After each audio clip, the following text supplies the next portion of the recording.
Graças a Deus. Eu quero saudar a igreja na paz do Senhor Jesus, amém? Os irmãos podem tomar os seus assentos, podem se acomodar.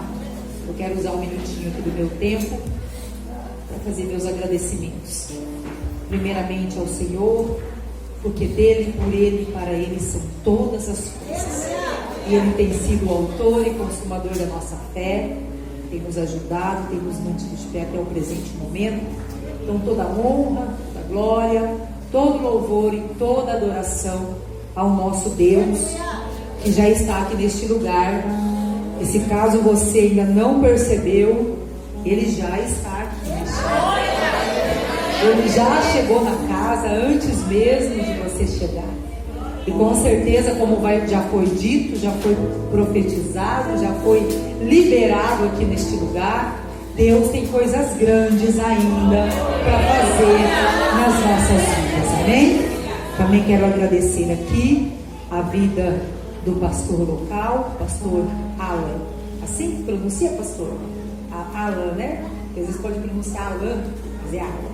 Muito obrigada, viu, pastor, pela oportunidade. Como falei para o senhor por telefone, mesmo o senhor não nos conhecendo, mas confiou o altar para nós estarmos aqui nessa noite. Para nós é uma honra, todos os irmãos, obreiros, o senhor de Igreja, minha esposa, irmã Rosana, que nos recebeu com tanto carinho. Deus abençoe sua vida, irmã, e cada irmão, os jovens que se apresentaram, as irmãs que cantaram. Uma bênção, viu? A igreja está de parabéns em nome de Jesus.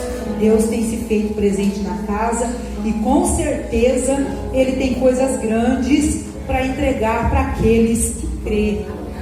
Nós estamos aqui cumprindo uma agenda do pastor Anderson. Confesso para os irmãos que é uma responsabilidade muito grande estar aqui representando o nosso pastor. Como já foi dito aqui, por um motivo de força maior ele não pôde estar. Enviou a nossa pessoa e para nós é uma honra estar aqui nesta noite. Eu, juntamente com o meu esposo, estamos no campo fazendo a obra há mais de 12 anos. O Senhor nos levantou, eu como missionária itinerante, já viajamos muito, já pregamos muito. Deus nos levou por 4 anos para morar no Rio Grande do Sul, na cidade de São Borja. Lá assumimos uma congregação, pastor, que quando nós pegamos tinha 6 irmãos, os donos da casa, porque lá no Rio Grande do Sul, congregação é ponto de culto. Nós assumimos um ponto de culto apenas com a família, eu, meu esposo e o meu filho. E ali o Senhor honrou a nossa fé naquele lugar. Trabalhamos ali, granjeamos a palavra do Senhor, fizemos campanhas como os irmãos estão fazendo, propósitos de oração. Fizemos um trabalho excelente para a glória do Senhor. E quando nós entregamos a congregação, antes de eu voltar para Maringá, que nós voltamos no ano de 2019, quando nós entregamos a congregação para a honra e glória do nome do Senhor, havia 60 almas naquele lugar. Grupo de jovens, círculos de oração, obreiros trabalhando, batizado para a glória e honra do nome do Senhor. Porque tudo é dele, é por ele, é para ele, ele faz, ele opera, ele manifesta a sua glória, ele é fiel. Só para resumir aqui para os irmãos entenderem que a gente não caiu de paraquedas não, irmãos. A gente tem uma caminhada com Jesus. Por muitas vezes o Senhor nos levou para a Argentina para pregar a palavra, porque São Borja é divisa com a Argentina. Pregamos a palavra lá. Pela rádio, muitas almas foram alcançadas, não só ali no estado do Rio Grande, como também em todo o Brasil e até fora. E o nome do Senhor tem sido glorificado.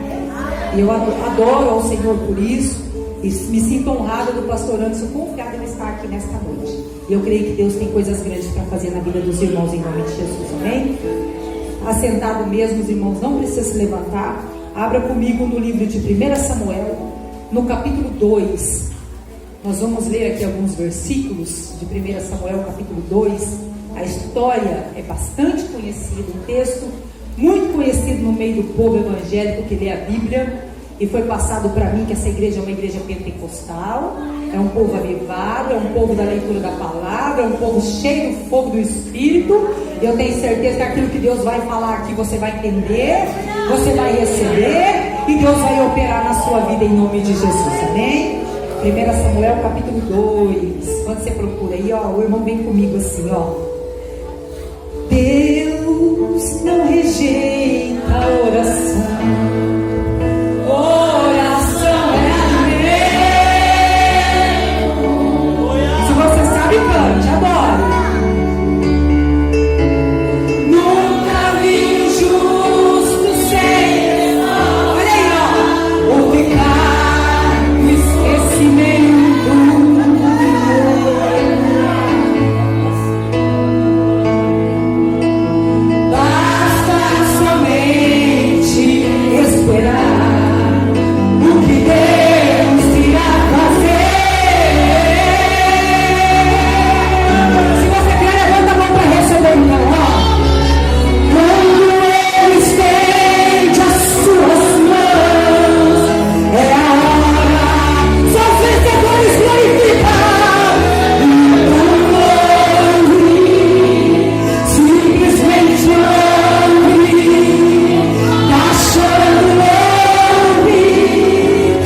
Vamos fazer leitura então. A palavra do Senhor diz assim, na minha Bíblia diz, o cântico de Ana.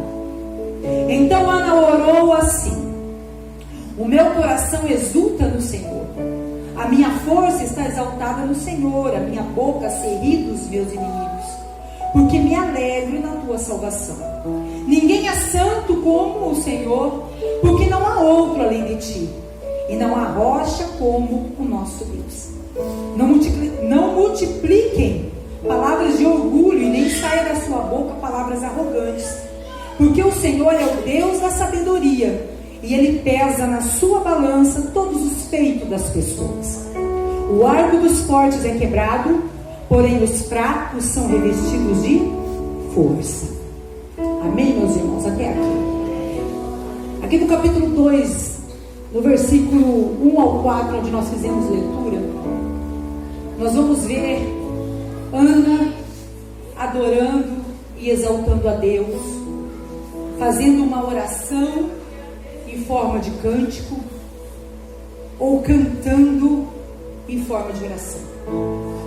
Todos aqui, eu acredito, a maioria dos irmãos que está presente, conhece a história de Ana, conhece a história do livro de Samuel. Todos nós sabemos quem era Ana, uma mulher simples até então, porém uma mulher de posses, uma mulher bem sucedida na vida. Seu esposo Eucana era um homem conceituado, era um homem que tinha propriedades, que tinha uma certa riqueza, e eles moravam ali na cidade de Ramá, perto das montanhas de Efraim. E o texto vai dizer que Eucana amava por demais Ana, e ele constituiu uma família com Ana. Porém o texto também vai nos ensinar que Ana era estéril, Ana não podia ter filhos, e por esse motivo a lei dava direito ao homem casar-se com outra mulher para que ele pudesse ter filhos. Com isso a história conta que Eucana tomou outra esposa por nome de Penina. Penina dava filhos para Eucana, porém Ana era estéril. E o texto nos ensina, a história nos ensina, Penina humilhando Ana, Ana sofrendo por falta do filho, Ana indo buscar a presença de Deus, Ana chorando aos pés do Senhor no altar, um sacerdote vendo, a repreendendo por não entender o que estava acontecendo, mas quando entendeu, liberou a palavra de bênção sobre a vida dela. Ela se levanta, vai embora, volta para sua casa com seu esposo, namora o seu esposo, fica grávida, Deus abençoa Ana, a criança nasce, o nome é posto por Samuel. Passado o tempo, aleluia, Ana volta ao templo cumprir o seu voto, porque quando ela chega no templo, chora e ora, ela faz um voto ao Senhor, e o Senhor recebe o voto de Ana. E quando tudo acontece, quando tudo se cumpre, o texto vai dizer que a partir de 4 anos depois, ela retorna ao templo junto com a criança, se apresenta diante do profeta, se apresenta diante do sacerdote e fala: o senhor se lembra de mim? Eu era aquela mulher da alma angustiada, eu sou aquela mulher que estava atribulada de espírito, e o senhor olhou para mim e falou que eu estava embriagada. Porém, sacerdote, eu chorava abundantemente e clamava ao Senhor por causa deste menino aqui, ó. E o Senhor atendeu a minha petição. E ali ela entrega o menino no altar. E depois que ela entrega o menino no altar, ela começa essa oração. Ela começa esse cântico. Esse cântico de Ana, ele tem 11 versículos, mas eu me deti apenas nos 4 primeiros, que é onde o Senhor quer falar conosco. Porque nós precisamos entender uma coisa, irmãos que estão aqui nesta noite. O trabalho dos irmãos é uma semana profética, uma semana de avivamento, uma semana ao qual os irmãos têm orado e pedido ao Senhor algo, colocado algo diante do Senhor. E esse trabalho aqui, irmãos, não é simplesmente mais um trabalho da igreja, não é simplesmente mais uma campanha, não é simplesmente mais um propósito. é algo tremendo que Deus colocou na vida dos pastores, porque quando eu fui orar ao Senhor, quando o pastor Anderson falou comigo na sexta-feira à noite, perguntando se eu viria e confirmando, eu fui orar, ele mandou o cartaz para mim a respeito do trabalho. Eu entendi que tem algo muito singular aqui neste lugar. Tem algo muito tremendo. Deus ainda vai fazer coisas aqui ainda este ano. Eu quero profetizar. Não vai demorar muito para esta igreja enxergar o que Deus tem aqui para fazer. Não vai demorar muito. Se você quer, receba pastor, receba obreiros. Se está sendo gravado, guarde essa gravação. Tem coisas para acontecer ainda este ano, dentro deste lugar aqui. Este propósito não é apenas mais um propósito, o Senhor está falando. Tem algo tão tremendo da parte de Deus isso aqui, que se você pudesse pelo menos imaginar, você ficaria um pouco mais convicto do que Deus tem falado. Só que para nós podermos alcançar um propósito de Deus, tem que passar pelo processo. As coisas não caem assim de qualquer jeito, não, irmãos. Não cai assim do céu, não. Vem de mão beijada, não. Todo propósito tem um processo. Como o de vocês aqui, são uma semana, é um processo. Pelo que eu entendi, começou domingo, né, pastor? Então hoje é o encerramento. Foi um processo todos os dias. Cansado ou não, o pastor estava aqui. Chovendo ou não, ele estava aqui junto com a sua esposa. Essa digníssima esposa, de repente, não estava se sentindo bem, com alguma dor, com algum incômodo. Isso não importava. Estavam aqui porque era um propósito. Mas tinha que passar esse processo. E o que muitas das vezes nós não entendemos e não aceitamos é o processo. Só que eu quero dizer para você, meu irmão, para você poder contar ou cantar a vitória, antes disso, você tem que passar pela luta. Como é que você vai testemunhar a vitória se não teve a luta? Não teve o problema, não teve a dificuldade? Para você testemunhar a cura, teve que ficar doente primeiro, né, pastor? Teve que passar pelo câncer, passar pela enfermidade, passar pelo problema, pela doença, para que você pudesse chegar depois de um altar e contar: o Senhor me curou, mas antes você teve que ficar doente. Então é um processo que Deus nos leva a passar antes de chegar no propósito que Ele tem para as nossas vidas. E no segundo capítulo do primeiro livro de Samuel, quando Ana canta, ela está expressando que ela entendeu um processo. E nessa noite o Senhor me trouxe aqui para dizer para mim e para você que o processo que você está fazendo, o processo que você está passando, esse período que você está vivendo, está direcionando a tua vida para um propósito. E o propósito não é da Assembleia de Deus, o propósito não é do pastor Alan, o propósito não é do pastor presidente aqui, o propósito não é de Alto Alegre, o propósito não é do Brasil, não é do governo, não é do presidente. O propósito é no coração de Deus. E se Ele determina no céu, acontece na terra. Queira Ele não, queira os anjos não, queira Satanás ou não, tem que acontecer. Aleluia, aleluia. Para que Ana alcançasse o propósito, ela teve que passar por um processo. E nem sempre o processo é bom. Algumas das vezes o processo nos leva a chorar. Muitas das vezes o processo nos leva a sentir medo. E algumas vezes o processo nos leva a pensar em parar, em desistir.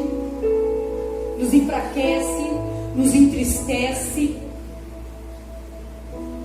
Dependendo do processo, nos leva até um estágio de depressão, de tristeza, de choro, de desânimo. Nos faz calar. Para aquele que louva, não quer louvar mais. Para aquele que prega, começa a rejeitar a agenda, não quer pregar. Porque nem sempre o processo é agradável. Porque é assim que Jesus ensinou: quem quiser vir após mim, tome a sua cruz e siga. Não é para deixar o problema com o meio do caminho. Não é para largar a cruz na primeira esquina. Não é para abandonar, não, é para tomar ela e seguir. É para pegar a cruz e carregar e ir, caminhar, caminhar, caminhar. É um processo, mas no final o propósito é muito grande. Aleluia. Ana precisou passar por esse processo, mesmo sem ela entender. Ela foi entender lá no capítulo 2, a hora que ela foi orar e cantar, ela foi entender. Mas até então o processo estava acontecendo na vida dela. E eu quero citar aqui, irmãos, rapidamente, para os irmãos entenderem a palavra, os 3 principais processos que Ana teve que passar. O primeiro processo de Ana está no capítulo 1 e no versículo 5. Capítulo 1, versículo 5. O texto vai dizer assim: a Ana, porém, aqui está falando a respeito de Eucana.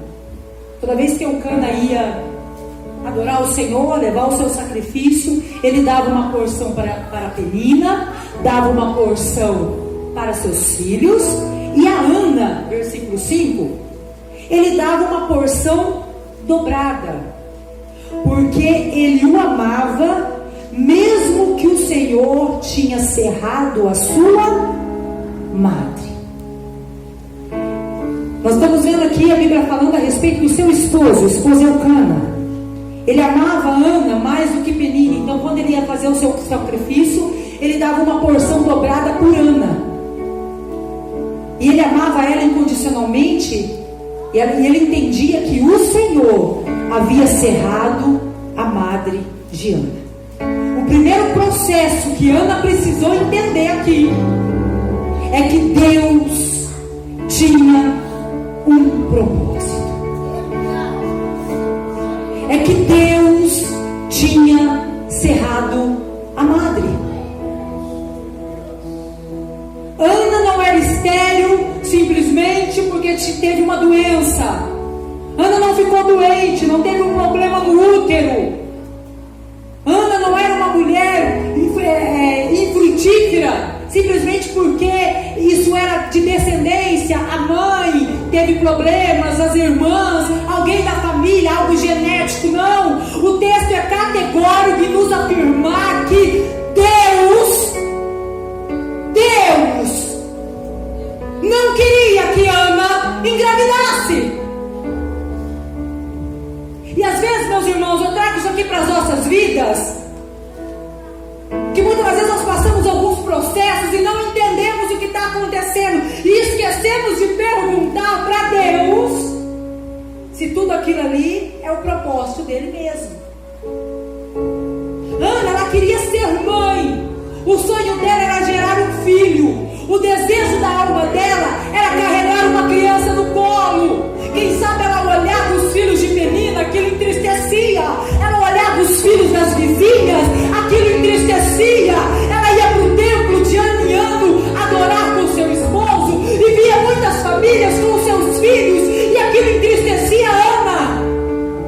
Mas ela não entendia, ela simplesmente queria. Era um desejo, era um sonho. E a palavra é categórica em dizer para mim e para você: Deus fechou a madre de Ana. Enquanto Ana sonhava em ser mãe, escute, preste atenção no que eu vou dizer agora. Enquanto Ana sonhava em ser mãe, enquanto Ana apenas sonhava em carregar uma criança no ventre, enquanto Ana apenas queria segurar um filho no colo, Deus tinha um propósito muito maior. Ana queria ser mãe. Deus queria levantar um profeta.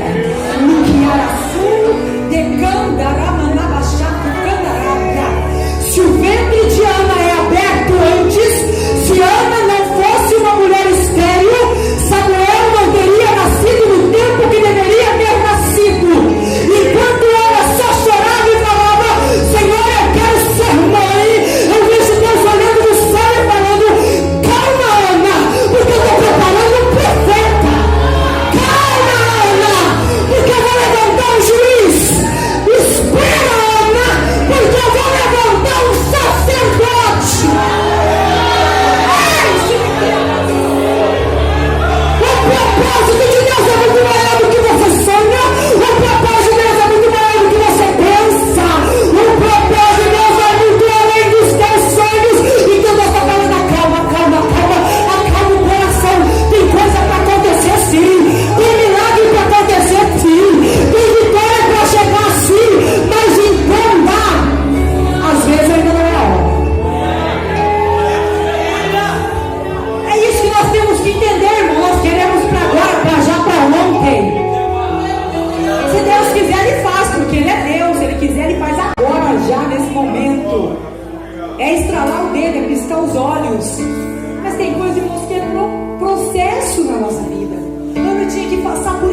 processo. Enquanto ela orava, chorava e clamava: Deus, Senhor, eu quero um filho. Ai, Senhor, por que eu sou estéril? Por que isso comigo? Porque é assim que a gente fala.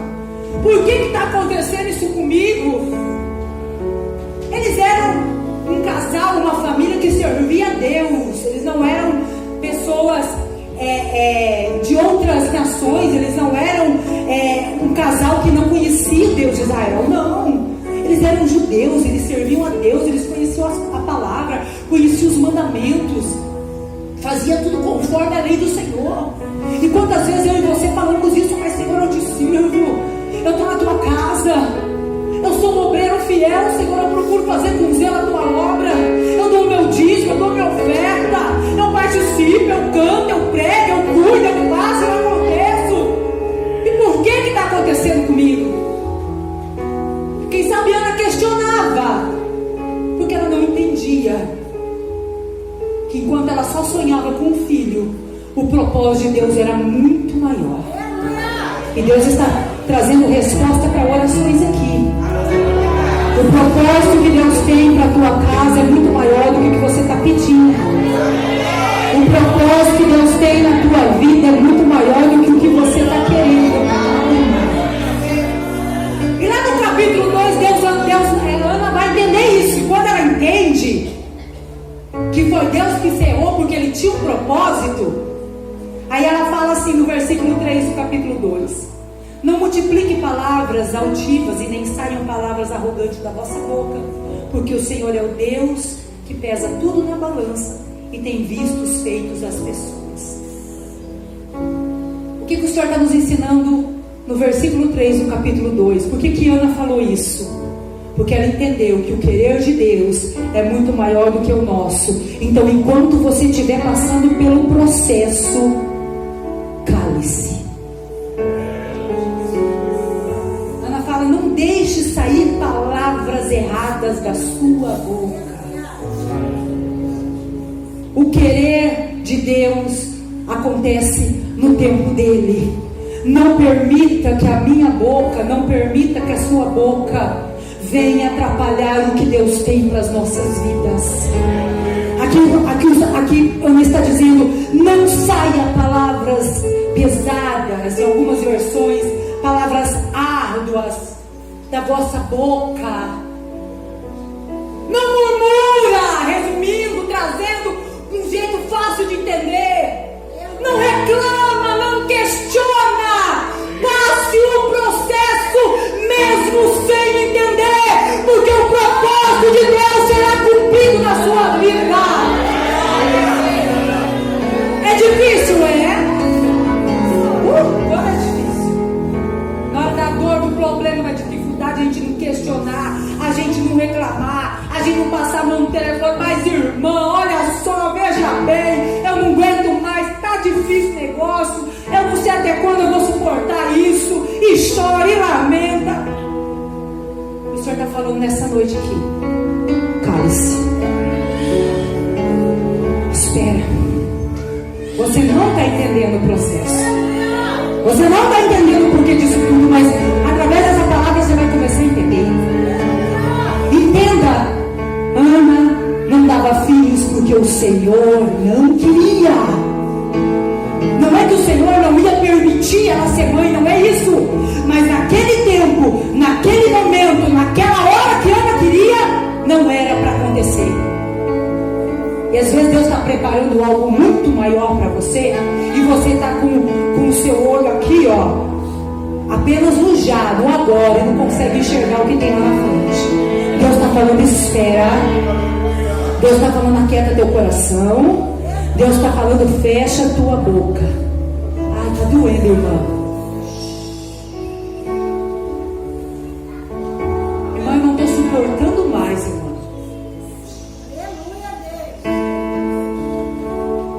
É que a irmã não sabe o que eu estou passando.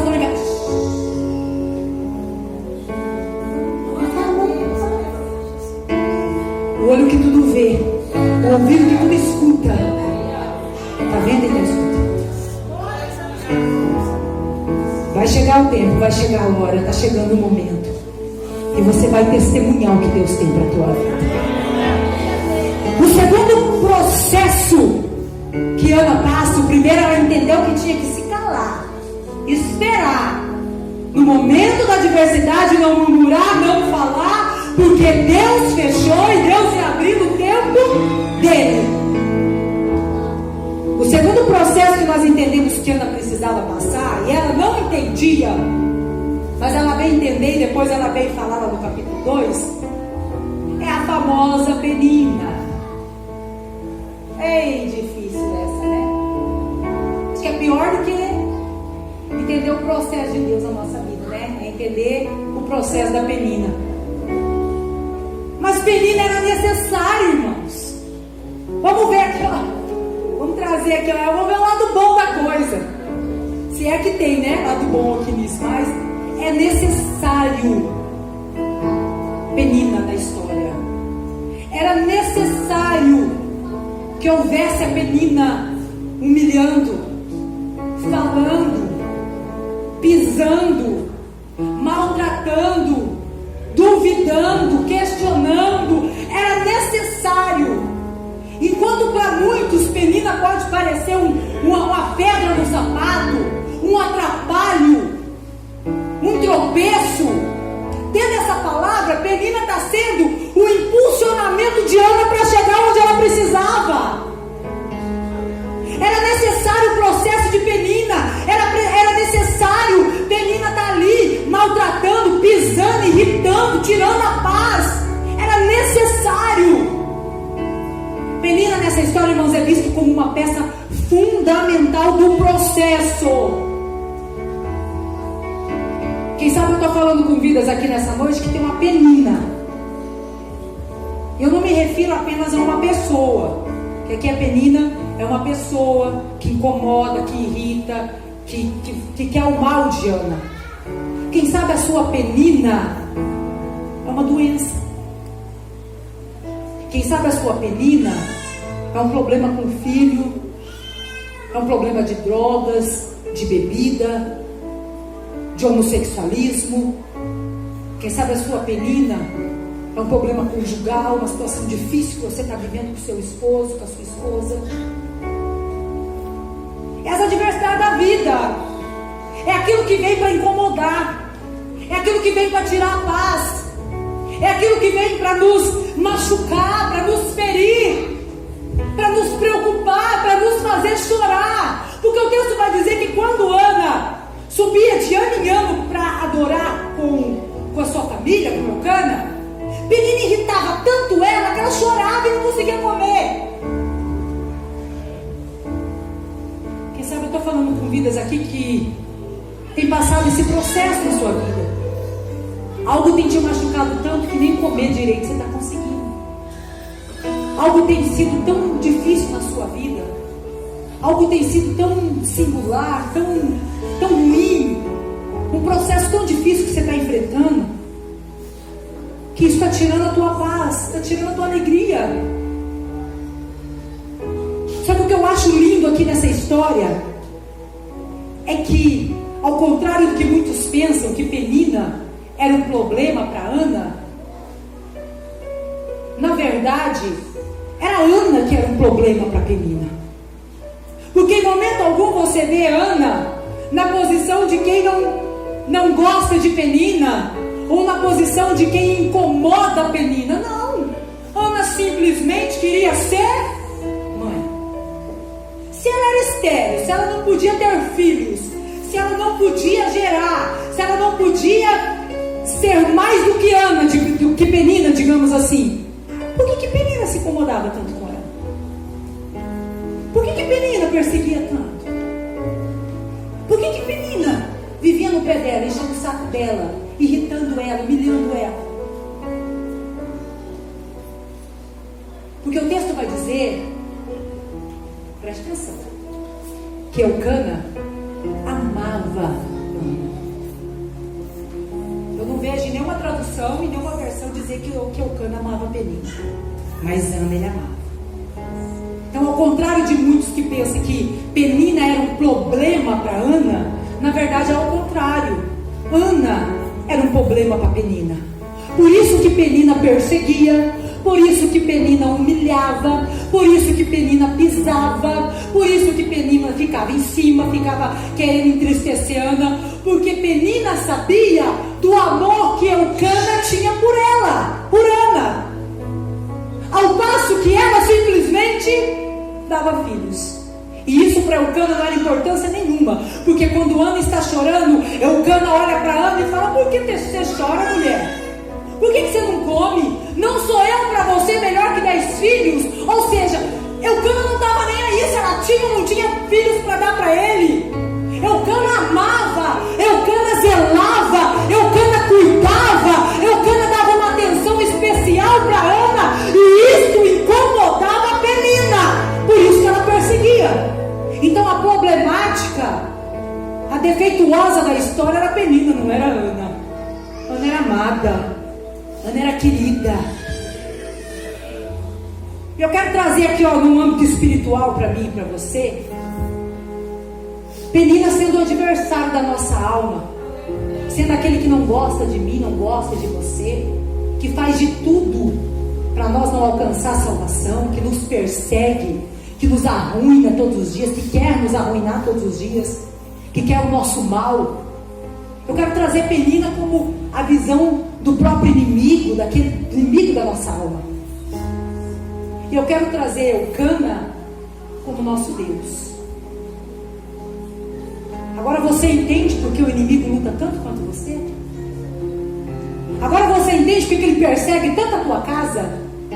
Agora você entende porque você passa tanta luta, tanto problema?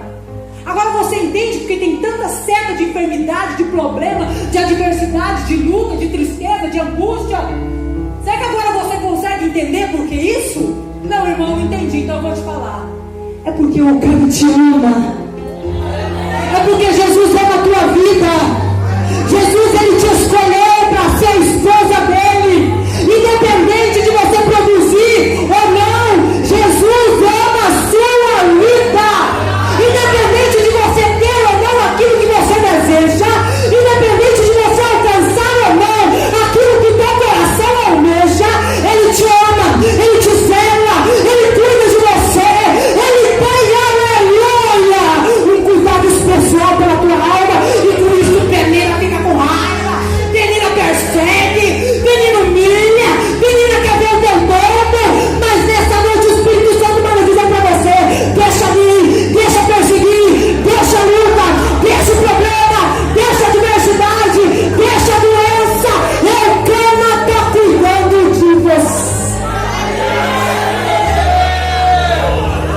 Penina, Ana não entendia, mas era necessário Penina estar ali.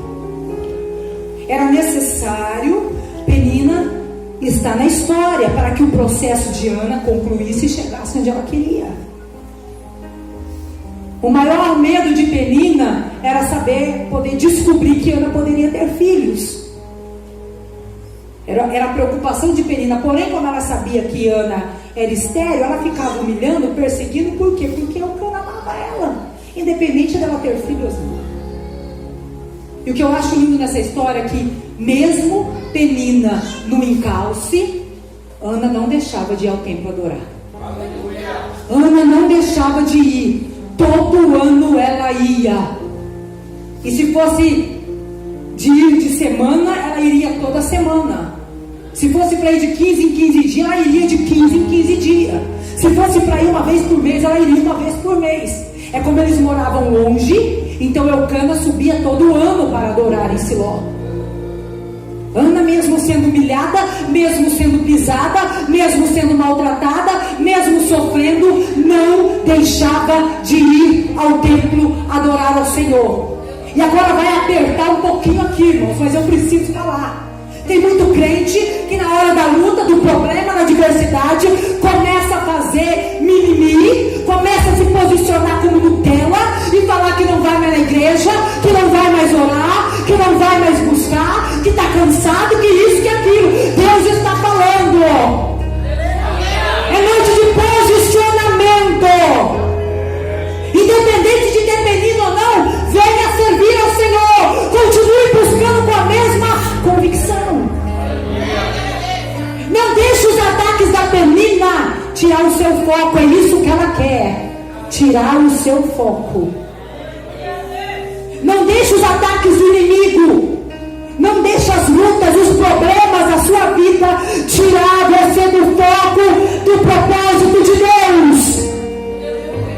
Este é o propósito do inimigo, tirar você do foco.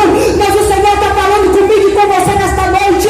Não importa o problema, não importa a adversidade, não importa a luta, continue firme, servindo e buscando ao Senhor. Ana entendia, e era por isso que ela não deixava de ir ao templo. Sabe por quê? Porque ela entendia que adorar era muito maior do que receber. É isso que nós temos que entender, irmãos, que adorar a Deus tem que ser um propósito muito maior do que aquilo que nós queremos receber. Ana não deixava de ir adorar a Deus mesmo com a Penina, porque independente da perseguição ou não, independente dela ter o seu ventre cerrado ou não, ela entendia que ela tinha que adorar, que ela tinha que buscar, que ela tinha que clamar a Deus. E quando Ana vai entender isso lá no capítulo 2, que ela entende que daí ela vai cantar, ela diz assim, versículo 4: e o arco dos fortes é quebrado. Aleluia. Ela entende que era necessário Penina estar no processo, porque aparentemente Penina parecia ser mais forte. Penina tinha filhos e filhas, não era um único filho. Penina tinha muito mais do que um filho. Aparentemente parecia que Penina era privilegiada, parecia que Penina era mais forte, aparentemente parecia que Penina tinha mais vantagem do que ela. Mas quando ela entende o propósito de Deus na vida dela, e ela faz um voto, e ela clama ao Senhor, e Deus ouve a oração dela, entrega um filho para ela, ela entendeu que o arco do forte foi quebrado. Aleluia! E nesta noite profética, eu quero liberar esta palavra sobre a tua vida. O arco do inimigo está sendo quebrado. Aquilo que parecia ser forte está perdendo as forças. Aquilo que parecia ser grande está ficando pequeno.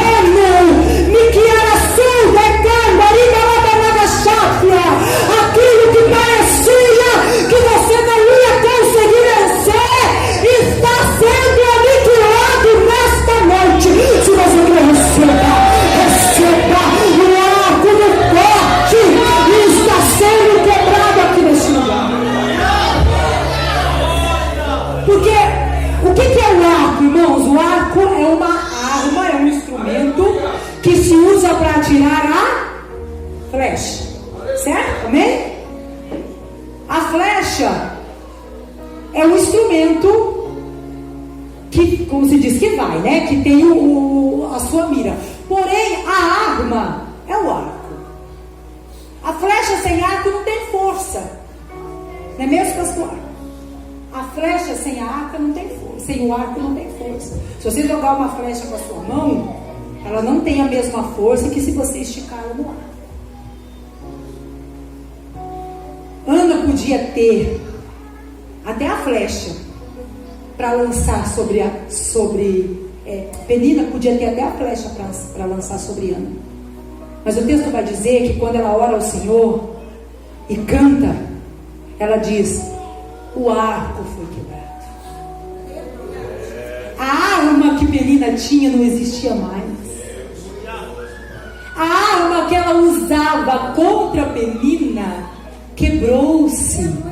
A arma, que Penina usava contra Ana quebrou-se. Ou seja, não tinha mais força. A flecha não tinha mais valia. A flecha não ia alcançar mais o objetivo, porque o arco estava quebrado. Quando Ana gera, quando a barriga de Ana começa a crescer e Penina tem que enxergar grávida, ela começou a perder as forças. Nada mais do que ela falava atingia Ana.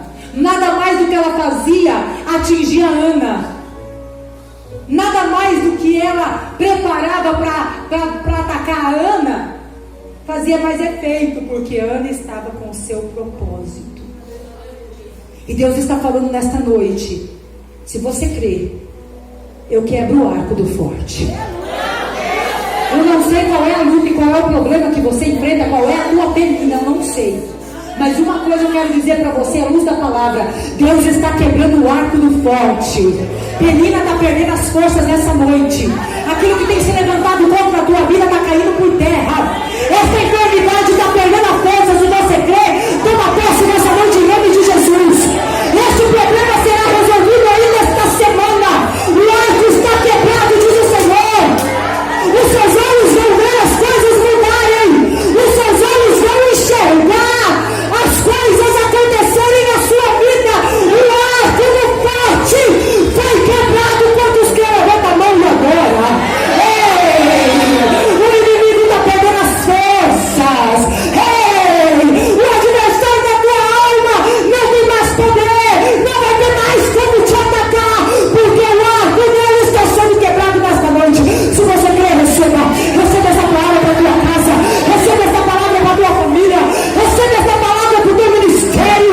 Quem sabe você tem olhado e tem falado: irmão, tem se levantado contra mim, pessoas têm fechado as portas, não tem dado crédito para aquilo que Deus tem na minha vida. Eu quero dizer para você: aquieta teu coração, descansa, o arco do forte está sendo quebrado, as portas vão abrir, Deus vai honrar a tua fé. É noite, aleluia, de Deus mudar a história. Tem algo novo chegando para mim, tem algo novo chegando para você, tem promessa para ser cumprida. Você passou o processo, então alegre o teu coração, porque o propósito de Deus está chegando.